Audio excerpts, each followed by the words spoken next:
Despite its small size and budget-friendly price tag, I think the Xbox Series S, released all the way back in November of 2020, still holds up nicely to this day. Even with compromises such as the inability to use physical games and the very small SSD, I still think it's worth it, especially on sale. And just a quick message, I am trying to hit 1,000 subscribers by April 1st, so if you guys hit that button down there, I would really appreciate it. Getting back on topic, the Series S is $300 but can be found for $250 or less on sale. Comparatively, the Switch starts at $200 for the Lite, $300 for the base, and $350 for the OLED, and while you are getting that nice screen and portability factor, it still is not giving anywhere near the power. But I think the question you guys came here to get answered is it still worth it to get this thing in 2023? Well, here's what I think. The first thing you really need to consider is Xbox planning on releasing anything anytime soon? And from what I found out, no, they're not. The last known leaks I've seen were all the way back in October of 2022, so I wouldn't really expect anything. With that out of the way, let me just do a quick overview of the console itself. As you'd expect, it's actually pretty small, as here's a comparison to my iPad Air 4, and there's really not much of a difference. It's got a fairly simplistic design, some may even say boring, with just a big white rectangle and a black circular fan on top. Also, while I'm guessing most people are going to stand this horizontally, there are feet on the right side of the console, so you can do vertical as well. In terms of ports, you're going to have one USB-A on the front next to the sync button, then on the back you're going to have Ethernet, two more USB-A for other devices, an HDMI to connect to a monitor or a TV,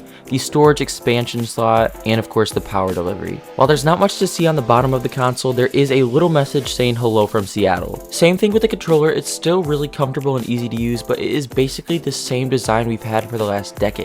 Now that we're done with that, I do want to go over a couple of issues that I've experienced while owning the console and a couple of compromises that I've been forced to make. First of all, while the console is definitely fast at switching apps and stuff like that, I've experienced a few slowdowns in terms of just accessing the main menu and stuff where I press the Xbox button and it just does not show up for like 5 or 10 seconds. This could come from just having way too many apps open or whatnot, but it is kind of frustrating when it happens. What is a bigger deal though is the storage for sure. I've ran out within probably the first month. And of course you could just get a regular SSD or hard drive, but if you want to experience the fast storage that you already have on your Series S, you're going to have to shell out more than $200 for Seagate's 1TB expansion card. But because I don't really play too many different games, I just bought this 500GB SSD that's just taped under my desk, and I think it was only about 50 or 60 bucks. In terms of gaming performance, it's actually been pretty good. I've gotten 60 frames per second in Fortnite, and that can go all the way up to 120 if you have the right monitor. Even for more visually demanding games like Forza Horizon 5, it's run fine, but you are going to have to use that performance mode because 30 frames per second is just not going to cut it. The only game I've really had an issue with, and I just have not enjoyed playing on the Series S, is Red Dead Redemption 2.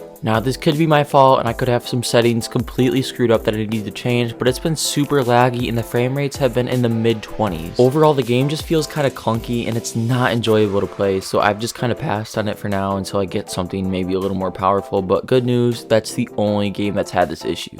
From my experience, the Series S is perfect for almost every game despite those super graphically intense ones. Especially slightly older games like Batman Arkham Knight and Bioshock Infinite have run really well on here. Overall, if you're a casual gamer, I would absolutely consider this thing in 2023. I mean, I don't play too many games, but the ones I do run fantastic on here. Especially for the price. I bought mine for about $280 and I thought that was a decent deal, but you can get these things for closer to $250 or even less nowadays. Obviously, there are some sacrifices you're going to have to make and some things you're going to have to come to terms with, like the fact that you are likely going to have to get extra storage in the future, but for this price, that's something to expect. If you guys enjoyed today's video, please make sure to like, subscribe, comment down below, and turn on your notifications, and tell me what games you guys have been playing on your Series S or any Xbox for that matter, and I will see you guys in the next one. Bye.